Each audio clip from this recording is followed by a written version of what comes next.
getting people to buy something that you make is never easy. And you may think that what you make is good, but it probably isn't. You have to sort of outpace your mistakes by getting people to buy something that is sort of sawdust and broken dreams compared to what you want it to be. Other than that, I mean, it's easy.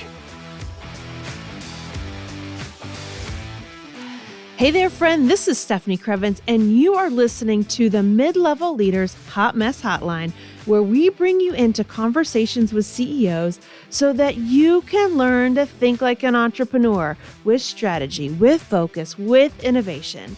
My guest today is Dr. Kevin Berkopes. He is the CEO and founder of Crossroads, where they have been experimenting with the operating system of how education is designed and deployed for more than 15 years. His pragmatic approach to education was built through experience, teaching at all levels throughout the U.S. education system. He has received numerous national awards for his research and leadership, including the prestigious Indianapolis Business Journal's 40 Under 40 in 2018. He has amazing experience that I want you all to learn from. Not only does he have the street cred of studying applied and theoretical mathematics while continuing to extend his professional teaching experiences, he has a PhD from Purdue University, but he's also studied in the classroom. For 6 years, Kevin experimented with the Learning Commons model in higher education alongside a talented team of undergrads and graduate students. And this success in this work led to the creation of Crossroads Education in 2016 and is now scaled to work in the entire K through 16 sector in Indiana. Friends, I want you to listen into this conversation. And the thing that is my biggest takeaway from this conversation is when Kevin says being incredibly practical is incredibly radical. Let's dig in, my friend. Let's get started. Let's dig in. So, Kevin, tell us about your hot mess, man. So our work is interesting because it is a balance between nonprofit and for-profit work. So my background is a PhD in mathematics. I'm a machine learning expert. Software is part of what we do, but we realized a long time ago through awesome sets of mistakes that software is and has its place in education, but education is relationship-based. If you don't have humans making relationships, you don't have education. So software plays a role. That role is predominantly consuming data, understanding it, maybe scheduling, doing the sorts of things and making good decisions and, getting those ready for humans to go and, build relationships with kids or other adults. You can't operationalize the professional services side of things, then the software doesn't do anything. You make a lot of money, things fizzle out. That's ed tech for you. We don't care about those approaches. We care about the approach of scaling equity. The only way to do that is to understand that the system was built not for equity. So it's really working great for what it was designed to do. Yes. Which was keep certain people in positions of resource and power and systematically depress others. If you're born into a system right now, like ours, where you don't win the lottery of who you were born to, you have very little capability of removing yourself from the life you were born into. I have a problem with that. I've won the lottery with who I was born to and what I look like. And I recognize that mainly through my own education and traveling and understanding those things. But so that's our fight, right? Our fight is the system. We have to create a new system that operationalizes. The hot mess behind this is that the system doesn't want you. They don't want you to be successful because there are a lot of millions of people actually who their entire livelihoods are based on that system staying the same. Yes. People like to lament about the plight of the education system, but very few actually want to change it. Or there's a lot at stake when they lose their power. Absolutely. And to your point of the very idea of fundamentally shifting a system means that we have to call a lot of people's babies ugly. Yes. And then they're the ones that we're supposed to be helping. And usually when you call my baby ugly, I don't like you. And how that tends to work. So I guess it's like the ego gets triggered or something. It's like the ego gets. Who knew? It's super ego. Yes. And everybody has a great and solidified opinion on what needs to be done in education because we all, went through our own education, so we have perfectly legitimate opinions on how things work. I don't see other industries having that, right? So just because I, had Achilles surgery doesn't mean that I would be qualified to go and actually do that on you. Fair But point. education, for some reason, people say things like, my education was this way, therefore we need this. And I'm like, wow, well, did you know that there are 332 million people in the US that are not like you? Let alone 9 or 8 billion globally. So it's this really interesting mix of things. Education is as political as religion, and probably as volatile when you try to do things inside of it. People persecute, people are in absurd ways resistant. So they'll say things like, I have 1% pass on standardized tests for my kids at X middle school in mathematics, but yet they don't do anything differently than what they've done before, other than throwing labor at it, right? People.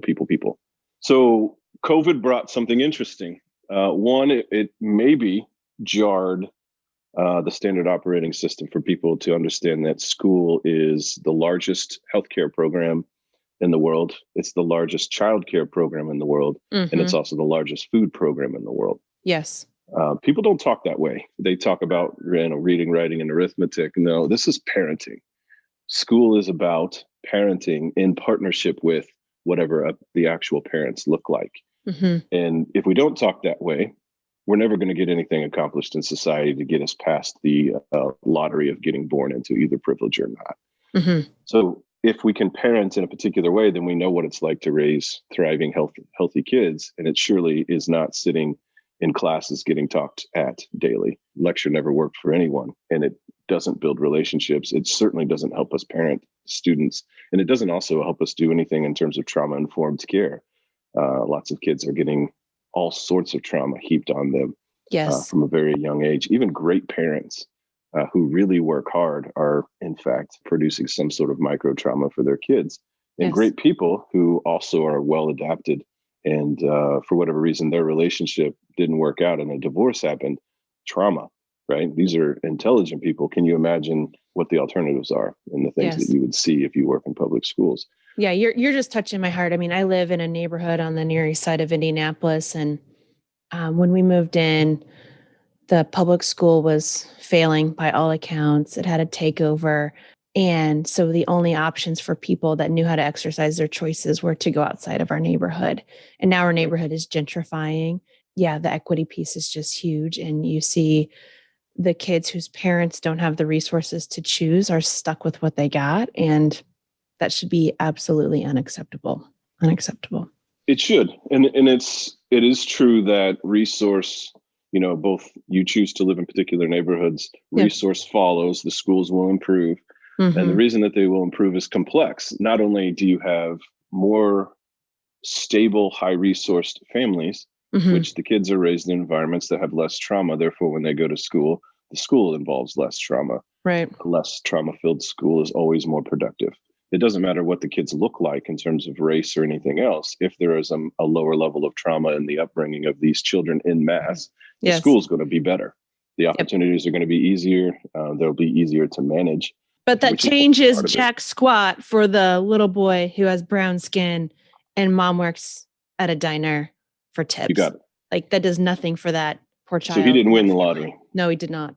And so how do we improve schools? Well, COVID gave us this opportunity. Yes. People stopped saying things like, it's all about the school leader, right? So there's a 20-year history in Indianapolis or nationwide, really, of we've got to get better school leaders in charge of schools. That is awesome. I completely agree. I'm also pretty proud of the fact that we have a per capita more school leaders of color in Indianapolis than in any other major city.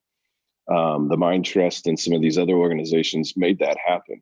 Okay. What we haven't figured out is that you have to operationalize the actual process of education, meaning what we're doing. So before we did a lot of things like we've always been trying to fix the idea of workforce, and we've always been trying to equitably provide private tutoring to everyone, because private tutoring, when it's really well designed, works. It's one-on-one attention, it's relationship building, it's interventions that are not lecture-based, right? It's sort of on-demand strategic interventions, and just like building relationships that matter. But it's completely inequitable because it would cost $80,000 per kid. We can't afford that. We can't hardly afford $10,000 per kid, which is kind of the state average on what we fund for public education, or private, as parents would fund that themselves. So how did we do that? In the past, we used the idea that the best workforce in education is likely students. They're highly scalable, highly trainable. They have shared language with the other students. They're phenomenal at working together. Adults are the problem, so let's get out of their way. So we've done that for about 12 years at every level, from third graders through college students. And they're really good at it, and it really works. And it really scares the hell out of people when I say things like, by the way, college, you don't need lecture. And they sure as hell don't need a PhD in the room to learn something. Yes. That's just terrifying. and actually real, right? Like, it is 100% true that you do not need a PhD in the room to learn something. And God forbid, those guys are and gals are actually quite terrible at teaching and don't care, frankly. So we have this narrative of peers and peer learning, peer tutoring, that blossoms into the idea of blended learning. Blended learning is basically me saying, hey, there's a whole bunch of different things that you can use to learn. How about I just, as your guide, schedule those things for you based on your needs? Like, I'm going to get you some private tutoring. I'm going to get you some peer tutoring. I'm going to get you some adult instruction. You're going to work in some curriculum with some videos and stuff for a while, which collects a whole bunch of data. And then from the data and from your feedback, I'm going to get you a more customized experience. How does that sound? And what COVID gave us the opportunity to do was actually do that. So when the entire education system was exposed for its absurd level of, how do I say that with not too many negatives, completely and totally unagile. There's no agility there at all. In fact, They were trying to do lectures through Zoom. Like, could you imagine sitting with me, waving a fedora for a bunch of kindergartners and trying to lecture on Zoom? What a colossal waste of time.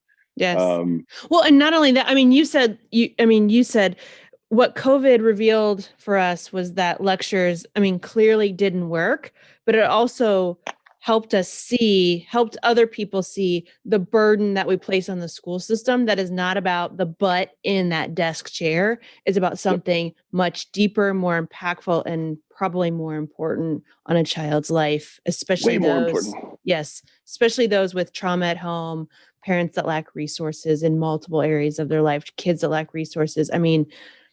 It got blown up. So assumptions just. So great adversity, right, is one way of thinking about it. Yeah. If you have sort of the mindset that I try to carry, is great adversity can be a great opportunity, because absolutely the sort of standard ways of operating have been disrupted. Therefore, new patterns can be created. Yes. That's kind of where we're at, right? So it's kind of the way the brain works. Pattern. Yes. Exactly. Mm-hmm. Let's form some new habits that are more healthy, and also recognize that our society should not be based on retaining power, but rather equity. Yes. And for the first time, we have an opportunity to know what. Preach, Kevin. I'm coming down the aisle on that. Say that again for me.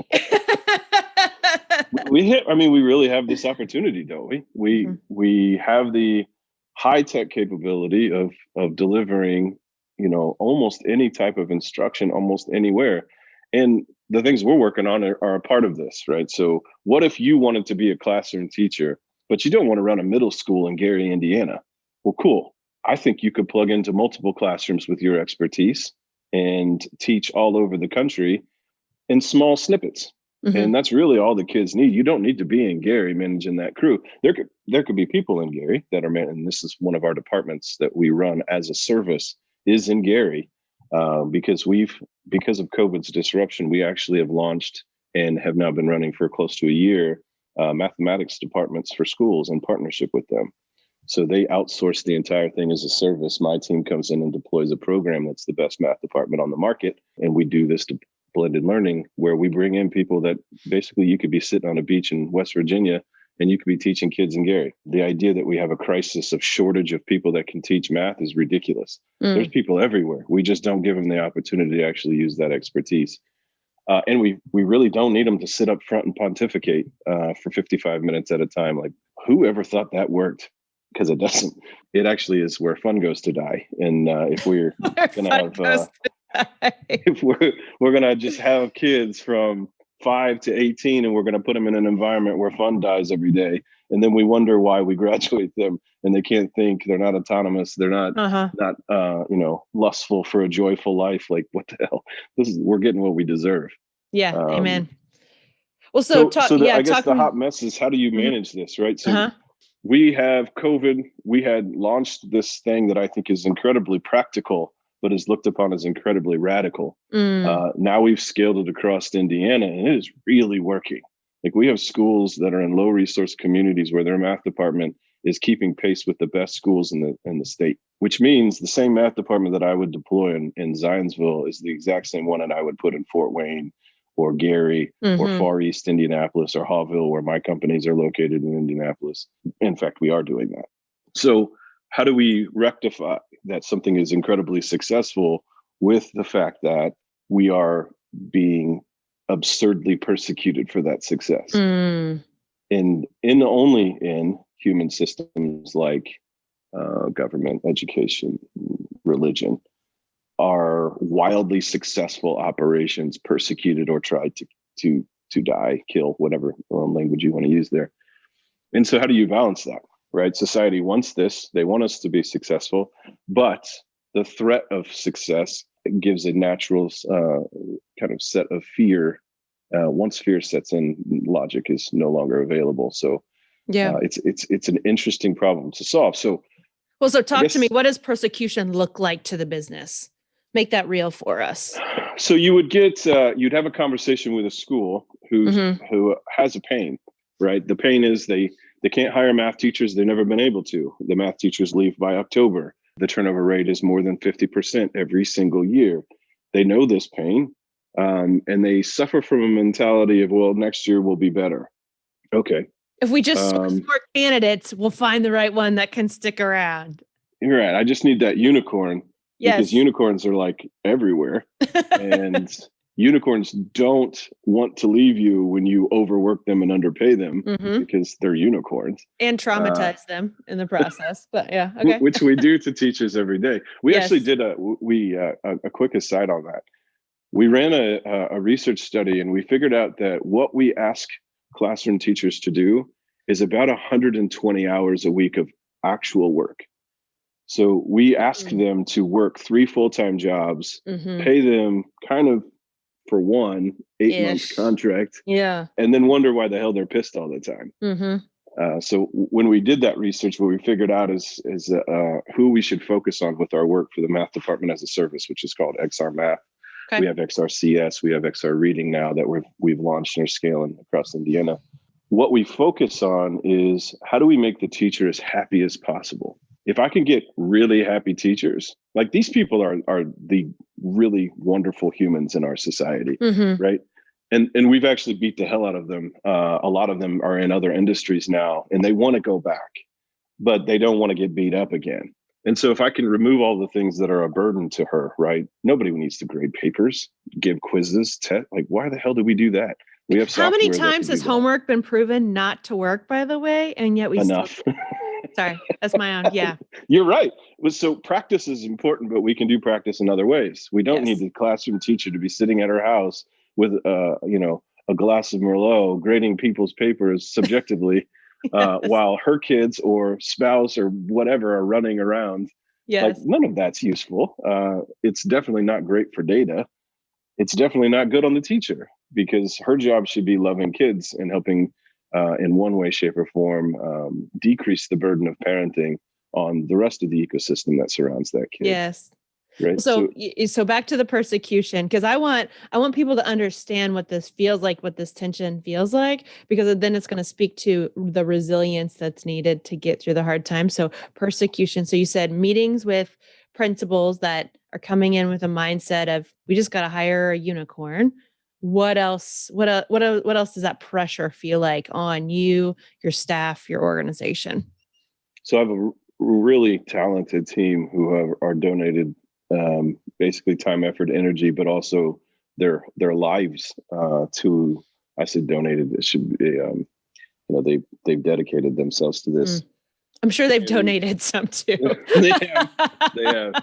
We're entirely a charitable organization.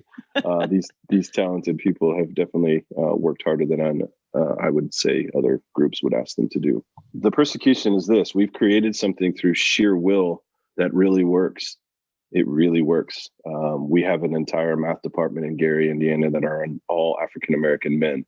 Show me another department that has done that. That is getting the numbers that we are getting. Yes. And I'll basically call you a liar. So this really works. We've asked national organizations like the Gates Foundation and others, have you ever seen anything like this? Because they funded us. The answer is no. Cool. So when we go to a school leader and we say, this is what we can do, and they say, well, what do you mean they work for you? Like, well, the department, it's just like general contracting in a construction. Like, you bring in the electricians, you bring in the cement, you bring in the drywallers. They all work for individual companies, but it's your project. And I either get, wow, that's really cool, or I get, there's no way that would work here. Mm-hmm. And when I hear no way that would work here, what they hear is, I'm going to run your school for you. Yes. Which is not true. We're not trying to do that at all. What we're trying to do is to give you have to hire one-off teachers to run a department. One-off teachers are independent operating systems that don't really make a team, regardless of what anybody says. That is not how it works at a school. These teachers close their doors and they do their thing.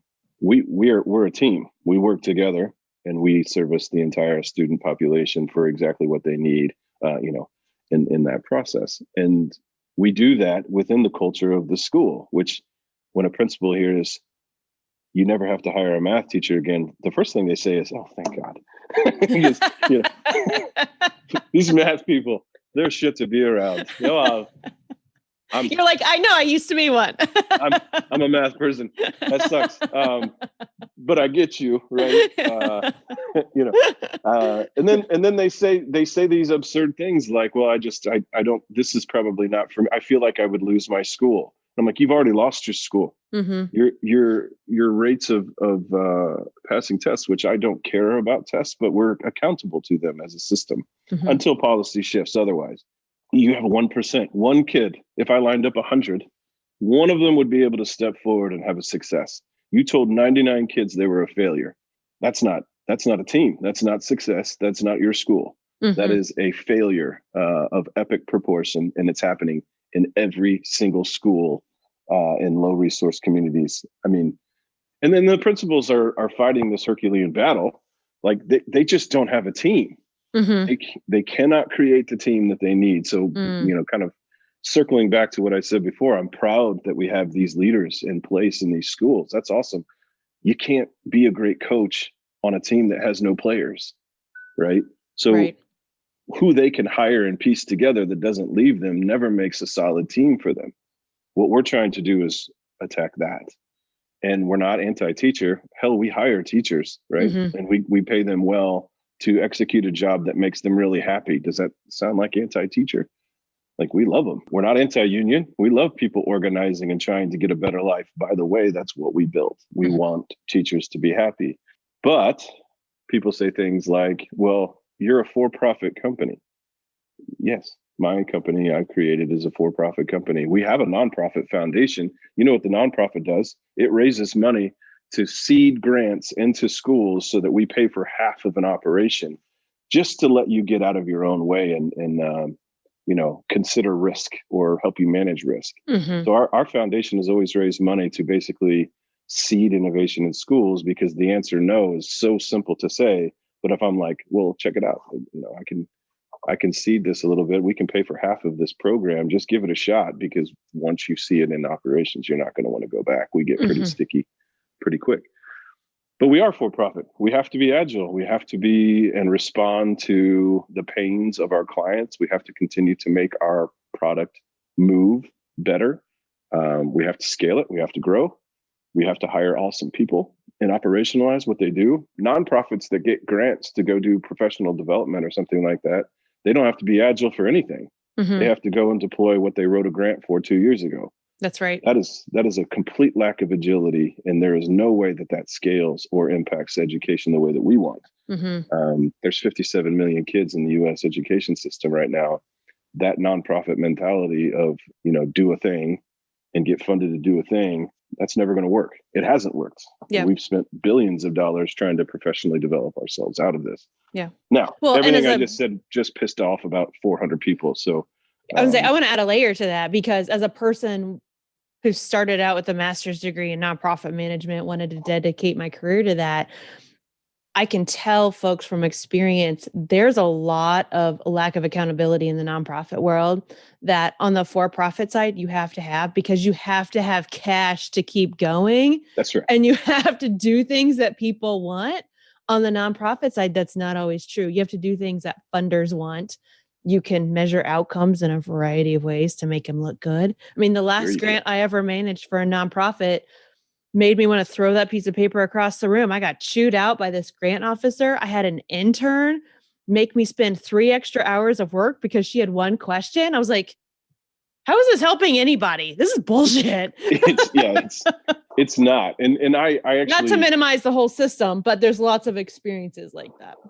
Well, you have to make things, you have to grow things, and if you don't do those well, you die. That's the for-profit mentality. The nonprofit mentality, I had to experience this myself. To your point with your experiences, I had to remediate my understanding. So I joined a bunch of nonprofit boards because I'm passionate about it, but I had to understand the capacity of community centers. I had to understand the capacity of a nonprofit. How do they operate? And the idea of selling a story is way different than actually executing something that will promote real change in the world. Yes. We are, again, to our very beginning of our conversation, we're trying to make stuff. And if that means that I don't have time to tell stories, Robert Vane will lament with me, but that's probably an indicator that we're kind of kicking ass. That's right. And so how do you tell the story? So we circle back to it. But so the persecution is, people are like, well, this is, you're predatorizing the education system. Like, hell no, I'm not. $12.5 billion are spent every year on shit results. That is a predator happening right now. You can't throw labor at this. It's not going to fix it, but you're going to spend that $12.5 billion a year in Indiana alone on basically zero outcomes or deliverables. Okay.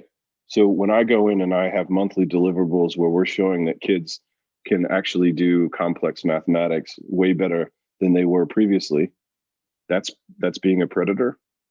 We're not spending any more money. You guys are paying us exactly what you would have paid a classroom teacher that couldn't do half the shit that we do. So how do we manage that expectation or that conversation?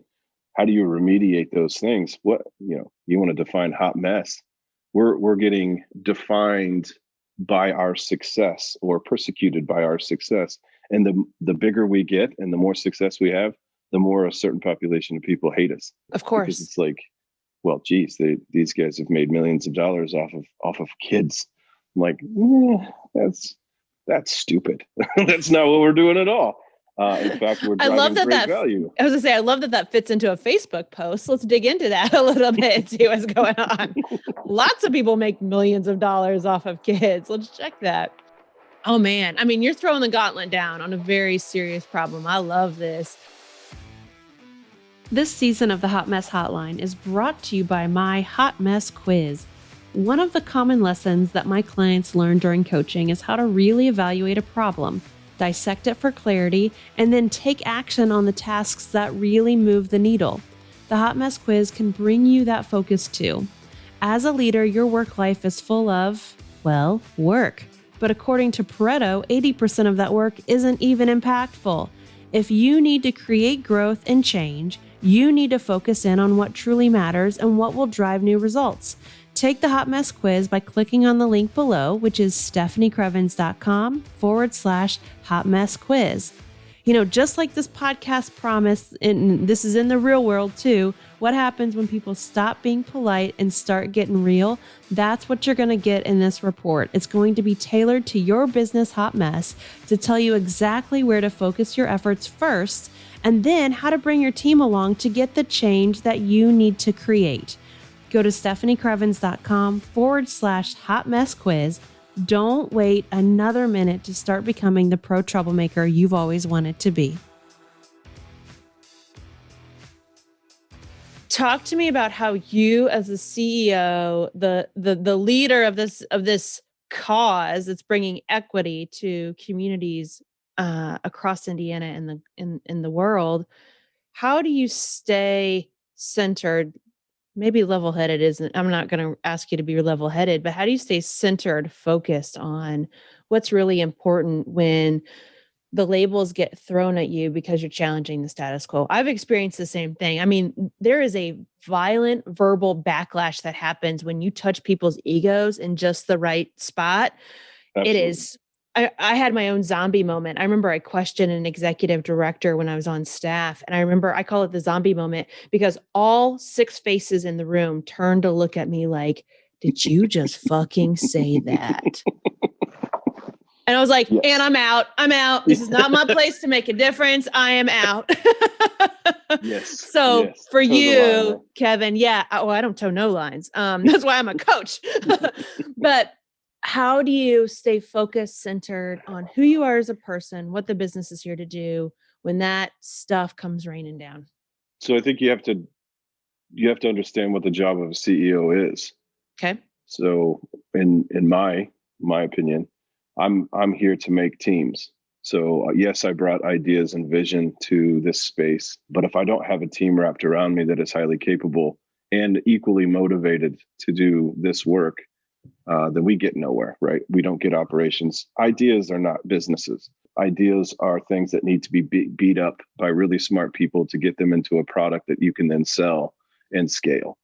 So anybody that says that they're an entrepreneur because they have ideas is full of shit. You're not an entrepreneur until you figure out that businesses have value, ideas don't. There's plenty of great ideas out there that will never become businesses because you can't make any money doing them. Lament or not, that's a fact, right? If you can't create margin and build teams around something, supposedly that's what the nonprofit space is supposed to supply, is that gap. I don't see that happening, unfortunately. But, that's probably a different podcast. So I don't disagree, but that's a whole other conversation. Yeah. So how do I keep balance? Well, I have asked people to risk their lives, careers, and basically their way of operating on a vision that used to live in my head and has now been operationalized. So how do I remain positive? Well, one way to remain positive is that is a beautiful thing. You have created a team of humans that have the ability to harmonize. The way that we build teams, we're looking for harmonizing of you can think about it any way you want, but brains harmonize. And diversity increases the harmonization because it increases robustness. Like, we have assets that know how to handle particular issues better than others, and we sort of equitably push that talent to do such things, right? There's no like it's Kevin's way or whatever. It's we have a team. So I've asked some very talented people that come from industries that typically don't work in education to come and join a team. So it's very beautiful if you stand back and look at it, what you're asking people to do. It is very hard to do this work in an education space that is highly political, among other things. My second job as a CEO is to be the whipping point for that abuse. Me as either a person, like not Kevin that would hang out with you and have a cup of coffee on a couch, but Kevin, the CEO, has to take the front of the abuse so that everybody else can do the work. You get accolades and other things too, right? Like people say great things about you in press. They also say shitty things when they want to. But the front of that and sort of the energy that's coming in, you have to be that blocker so that everyone else can do what they need to do. In the process, it's incredibly easy to think that you are awesome and that you are way more awesome than you actually are. So you have to create structure so that you continuously question whether or not you are arrogant compared to confident. Being a CEO requires confidence. If you're an arrogant CEO, your company will die pretty soon. There's a balance you have to find between those things. I don't think anybody that's being honest has ever figured it out perfectly. But if you are trying to, then you're onto something. And if you have teams that continue to grow and people want to work for you, not in the way that some of the big growing companies are, which is you pay for talent because you have loads and loads and loads of money, but it's that you can attract talent to a cause and culture of a company because the cause is just, the vision is good, and the people that harmonize with you are really talented, good people. You're onto something. Who you build as a team needs to keep you as the leader of that in check at all times. And also just sort of emotionally balanced too, because it sucks to be a whipping post. That's part of what you have to do. Yeah. And I feel Go you ahead. on that. Well, I was, for my team, I always try to praise their good work when it's good and great. And I expect good and great work almost all the time. For myself, you'll hear me saying, because I try to stay humble yet confident, but not arrogant, because my ego wants to lend itself towards arrogance sometimes, as my Sure. husband will tell you. We all do. Right. We all do. It takes some ego to like put yourself out here like this to be a CEO for sure and to gain the power that you do have in the influence. But what I try to do for myself is be like, oh, that was good. Because that keeps me like, because there's always an opportunity to make it better. There's always an opportunity to make it great. So the things that I produce, I'm like, that was good. Next time I'll do it better. So maybe it'll be great, because that's my mind trick to remember, like, it's probably not that great. It probably is okay. What's that study where if you ask people if you're on a range from like okay or average, below average, above average, 80% of all people think they're above average on almost everything, which Sure they is, do. you're in math, statistically not possible. If I know what average means. But I mean, that's fascinating. And it's a great opportunity to remind us to check our own ego in whatever role that we're in. Yeah, so that resonates completely. We have to balance. So what you'll hear if you were here with my teams is what constantly comes out of my mouth is thank you for your work. What also often comes out of my mouth is this isn't good enough yet. I'm perfectly capable of heaping that criticism on myself, as anyone I think would probably tell you, but nothing that we do is good enough. So when we continue to advance at a pace where others tell stories and talk about how awesome they are, but we're actually that awesome with the actual operations, we're keeping pace with other people's stories. That sense of urgency will push you to be excellent. Yes. I think I learned that maybe recently in the last couple of years. Was one of my other, I have a portfolio of companies that I manage, and one of the presidents of one of the companies, we had a eureka moment, and we were like, shit, we're actually outpacing people's stories that aren't doing anything. And like when you get this like raise round that comes out in the IBJ, and I raised X amount for this, so most of that's bullshit. And it's once you get to a place where you've done all of that, and then you can kind of smell it, you're like, oh my God, we were running at the pace of everybody else that was faking it. What a crazy thing to have to deal with. So if you do keep pace and have a sense of urgency like that, and you've built the right team, the things that you can create are beautiful. So, Kevin, what do you want mid-level leaders listening to this who maybe want to be in your seat one day, or want to found their own thing one day, or just want to raise above the level that they're currently in? What do you want them to know about what it means and what it takes to be in your shoes? I think you have to understand risk, which sometimes risk is only understood by doing. But the risk that you are undertaking to do something on your own means that financially you could ruin yourself pretty fast. You can ruin a family life very fast. And depends on what your goals for family are. My goals have always been that my family life would be as important as anything else that I've done. And, dad, husband, job, I wanted to be the best at those three things in equal ways. But it turns out that being an entrepreneur really limits your ability to be great at some of the people things in your lives, because there is no clock that you can, punch out. You don't get to ignore text messages on the weekends. If you have, like I have with more than 50 people working with us, you're constantly having to battle people being people, and businesses being businesses, Yes. and cash flow being cash flow, and risk and burden and debt and investments. And then once you get invested in, you got to understand that your investors are now driving your car, stuff like that. So understanding those things, it isn't a fairy tale.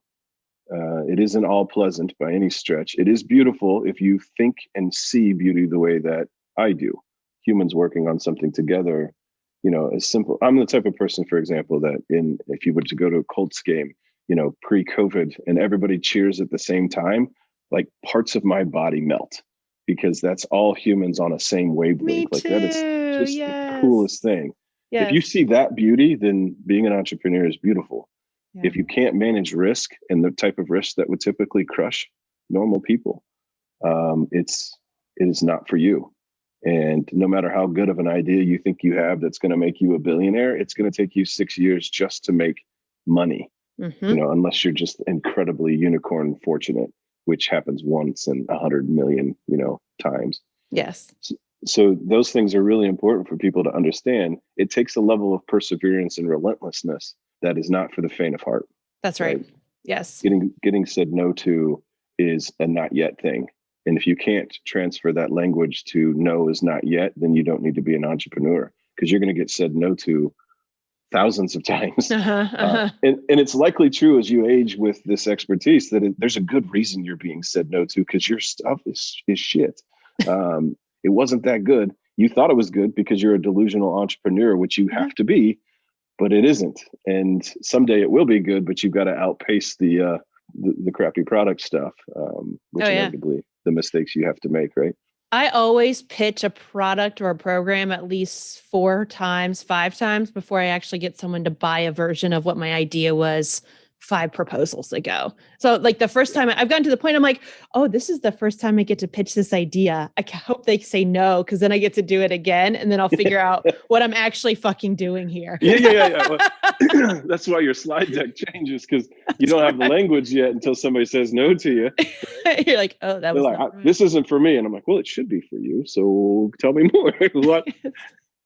Oh, you wanted instructional guidance system instead of learning management. Oh, okay, cool. Well, I hate this. I know, right? But that's what you got to do, right? Language matters. Absolutely. And your product evolves accordingly. So, those are the things. I think man, woman that tries to do this, you have to understand what your goals are in terms of balance. I talk to a lot of, so I believe in networking. I believe in the power of it. I believe in asking people and being vulnerable, and not really caring that I don't know everything, because what are you going to do? You're going to make fun of me because I don't know how to run and scale a big company. Like, that's a pretty small subset of humans that know how to do that.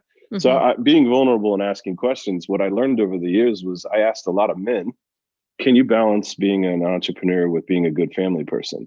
And almost to the number, the answer was no. Correct. And I was like, well, fuck, that's something I want to do. And I really want to do this business thing.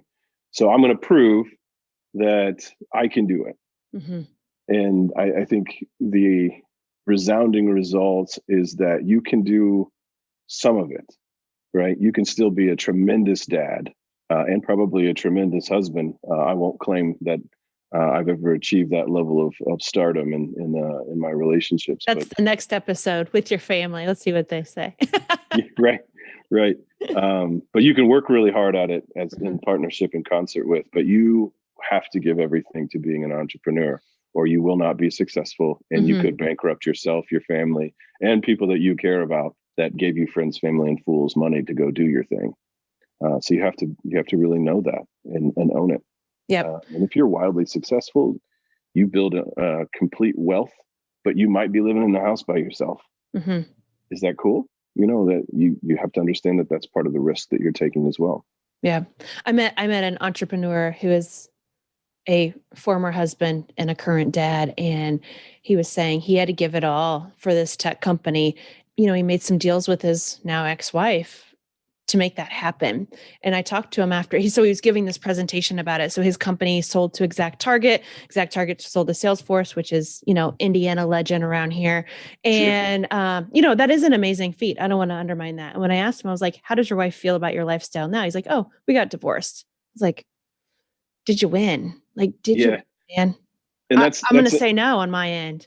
And it's a question that you have to ask, like, what does it mean to win? Because, relationships aren't just up to the entrepreneur. We can control a lot of things when it comes to the business, because nobody questions you if you want to operate. You make decisions and we go, and the team coalesces around these visions and decisions. Relationships don't work that way, it turns out. You have to have a bridge and a partnership, and you cannot control another person's actions in a particular way, and they get to make decisions about leaving your ass. Like, that's the thing. Employees quit, but it's different. It is way different. Yes. So you have to balance that too. I think you have to really understand that your kids don't care that you're a successful entrepreneur. They don't. No. if you're a millionaire or a billionaire, they really don't care. Are you an involved dad? Do you care Yes. about the fact that they really like this particular type of Pokemon? I've got a 9, 6, and 3-year-old, and I know for a fact that no matter how successful I am, they will never care if I am a shitty dad. Yeah. And I have this theory that the more successful you are as an entrepreneur, the better rehab you can buy for your kids because you neglected them. I mean, not to be completely disgusting, but sometimes that's what it comes down to is, oh, wow, you made more money. Your kids don't know your middle name. You get to buy them a better rehab when they're 16. yeah, It's you not gotta good. be It's not good. be involved, and Mhm. you gotta understand that Yeah. it's a risk on a lot of different levels. If wildly successful, the payoff is not what people think it is. So wild Mm. wealth with no happiness, who wants that? But the beautifulness that I see is that coalescing of teams around a united vision. That's a great way to spend your work week. Yeah. And I can wrap my mind around doing that for quite a few more years until I go to a beach and buy 2 tighter shorts and sit in the sun for a while. That'll be the day. I love that you said that about teams, and I'll let you go. But so I always wear, I love the start of the Pride Parade, and we go to the one here in Indianapolis. I always wear sunglasses, not because it's June, but because I'm crying at the happiness and the joy and that folks who are very different than me, that I know spend a lot of time hiding who they are in public, get to live it out completely in public. The fact that they get to do that for this parade just makes me sob. So thank you for sharing that, because I also do that and I never tell anybody. I'm like, I have to wear my sunglasses because I'm just so happy for their happiness. Yeah, it's interesting. That's an interesting way of putting it. I suppose that the teams that you build as an entrepreneur are getting a chance to live out something that they don't typically get to live out, which is a balance between what they're passionate about. If you are in a business like what I am, where lots of people are passionate about education, but they can actually make money and do what they are passionate about and be on a team that values them in some way, shape, or form. If you tear up in the ways that you talked about, you would feel the same kind of glow with your day-to-days as a CEO of something like that. That's a real big payoff, right? That's huge. Yeah. Yes. So. Yes. Great. All right, my friend. It's great to meet you and have this conversation. Thank you for sharing Hopefully this. It was valuable. Oh, fantastic. All right, my friend, give it up for Dr. Kevin Berkopes with Crossroads Education, throwing the gauntlet down on scaling equity, speaking truth to power, and the impact of this. So I want to leave you with my takeaways that I hope that you will journal on, noodle on, reflect on, and take them into your role as you advance in not only a current title, but a whatever title and wherever your career takes you in the future. 1, an idea is not a business. It is simply an idea. You've got to figure out how to make money with it, which means that you've got to figure out how to adapt it so that people want to actually pay you for it. This is the entrepreneurial journey of every single company. There is no such thing as an overnight success. Every company starts with something probably even worse than a minimally viable product until you see it, right? Number 2, no equals not yet. If you can't hear no and bounce back from that, maybe you're not equipped for more and more leadership, because for those of us who are successful in the short term and long term, we know that no equals not yet. Did you hear how Kevin stays centered and balanced in his role? He said, I separate out myself from being a CEO, from the other roles that I play in this world as a human, as a father, as a dad. He knows and has defined what it means for him to be a CEO of his company, and he steps in and out of that role. Don't be a CEO at home. That's not your job. Your job at home is to be with your significant other, to be with your children, to be with your loved ones, to be with your family of choice or family of origin, right? We have to separate out those roles to stay centered and focus on what's important in the moment so that we can step into CEO mode, to be that decision maker, to be a results-oriented leader, to be that team player you need to be.